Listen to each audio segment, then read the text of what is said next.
سبحان اللہ کی فضیلت۔ سیدنا ابو ہریرہ رضی اللہ تعالیٰ عنہ سے روایت ہے کہ رسول اللہ صلی اللہ علیہ وسلم نے فرمایا، جس نے سبحان اللہ و بحمدہ ایک دن میں 100 مرتبہ پڑھا، اس کے تمام گناہ مٹا دیے جائیں گے، اگرچہ اس کے گناہ سمندر کی جھاگ کے برابر ہوں۔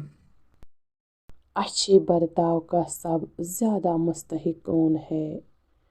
سیدنا ابو ہریرہ رضی اللہ تعالیٰ عنہ سے روایت ہے کہ ایک شخص رسول اللہ صلی اللہ علیہ وسلم کے پاس آیا اور دریافت کیا کہ میری بھلائی اور حسن معاملہ کا سب سے زیادہ مستحق کون ہے؟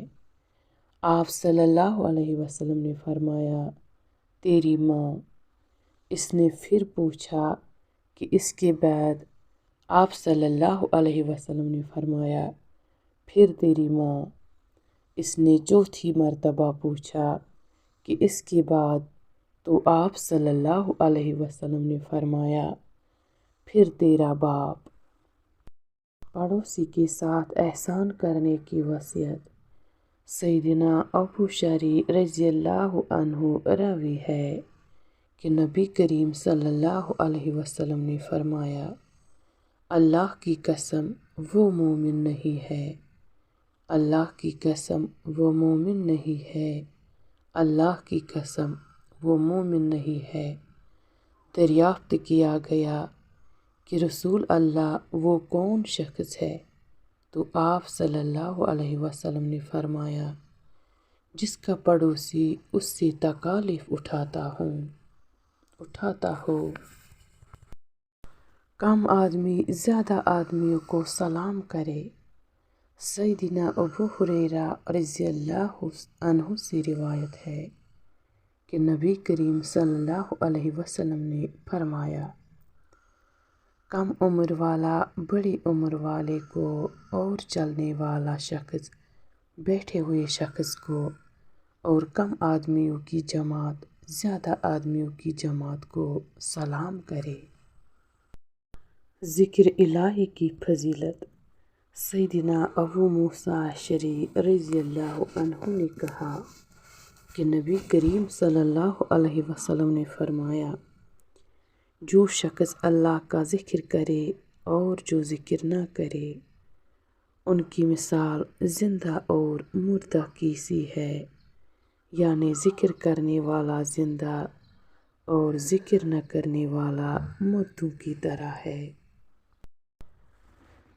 صلہ رحمی کے بدلے صلہ رحمی کرنا صلہ رحمی نہیں۔ سیدنا عبداللہ بن عمر رضی اللہ عنہ سے مروی ہے کہ نبی کریم صلی اللہ علیہ وآلہ وسلم نے فرمایا، صلہ رحمی کرنے والا وہ نہیں ہے جو صرف بدلہ چکائے، یعنی احسان کے بدلے احسان کر دے، بلکہ صلہ رحمی کرنے والا، رشتہ ناتا جوڑنے والا وہ ہے جو اپنے ٹوٹے ہوئے رشتہ کو جوڑے۔ جان پہچان ہو یا نہ، سب کو سلام کرنا چاہیے۔ سیدنا عبداللہ بن عمر رضی اللہ عنہ سے روایت ہے کہ ایک شخص نے رسول اللہ صلی اللہ علیہ وسلم سے پوچھا کہ اسلام کا کون سا کام بہتر ہے؟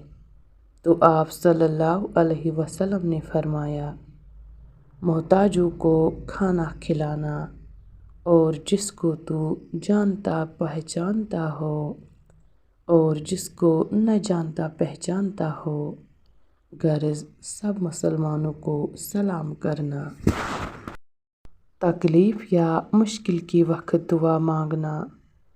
سیدنا ابن عباس رضی اللہ عنہ سے روایت ہے کہ نبی کریم صلی اللہ علیہ وسلم تکلیف کے وقت یہ دعا مانگا کرتے تھے، اللہ کے سوا کوئی معبود نہیں ہے، وہ بڑا تحمیل والا ہے۔ اللہ کے سوا کوئی معبود نہیں ہے، وہ عرش عظیم کا رب ہے، اللہ کے سوا کوئی معبود نہیں ہے۔ وہ آسمانوں کا رب ہے اور زمین کا رب ہے اور عرش کریم کا رب ہے۔ اختیار میں جلدی کرنا افضل ہے۔ سیدنا سہل بن سعید رضی اللہ عنہ سے روایت ہے کہ رسول اللہ صلی اللہ علیہ وسلم نے فرمایا، لوگ ہمیشہ نیکی پر رہیں گے جب تک کہ وہ جلد اختیار کرنے میں جلدی کیا کریں گے۔ رمضان کے آخری عشروں میں اعتکاف کرنا مسنون ہے اور اعتکاف سب مسجدوں میں ہو سکتا ہے۔ ام المومنین عائشہ صدیقہ رضی اللہ عنہا زوج نبی کریم صلی اللہ علیہ وآلہ وسلم سے روایت ہے کہ نبی کریم صلی اللہ علیہ وسلم رمضان کی آخری عشروں میں برابر اعتکاف کیا کرتے، یہاں تک کہ اللہ تعالیٰ نے آپ صلی اللہ علیہ وسلم کو وفات دی۔ پھر آپ صلی اللہ علیہ وسلم کی ازواج نے آپ صلی اللہ علیہ وسلم کے بعد اعتکاف کیا۔ صدقہ فطر کی مقدار کا بیان۔ سیدنا عبداللہ بن عمر رضی اللہ عنہ کہتے ہیں کہ رسول اللہ صلی اللہ علیہ وسلم نے صدقہ فطر کے لیے کھجوروں کا یا جو کا ایک سا مسلمانوں میں سے ہر غلام اور آزاد اور مرد اور عورت اور بچے اور بوڑھے سب پر فرض فرمایا اور لوگوں کو نماز عید کے لیے نکلنے سے پہلے اسے ادا کر دینے کا حکم دیا۔ صرف رات میں اعتکاف کرنا۔ امیر المومنین سیدنا عمر بن خطاب رضی اللہ عنہ سے روایت ہے کہ انہوں نے نبی کریم صلی اللہ علیہ وسلم سے پوچھا کہ میں نے زمانۂ جہالت میں یہ نذر کی تھی کہ ایک رات کعبہ میں اعتکاف کروں گا، تو آیا اس نذر کو پورا کروں یا نہیں؟ تو آپ صلی اللہ علیہ وسلم نے فرمایا، تم اپنی نذر کو پورا کرو۔ لیلۃ القدر کو رمضان کی آخری 7 راتوں میں تلاش کرنا۔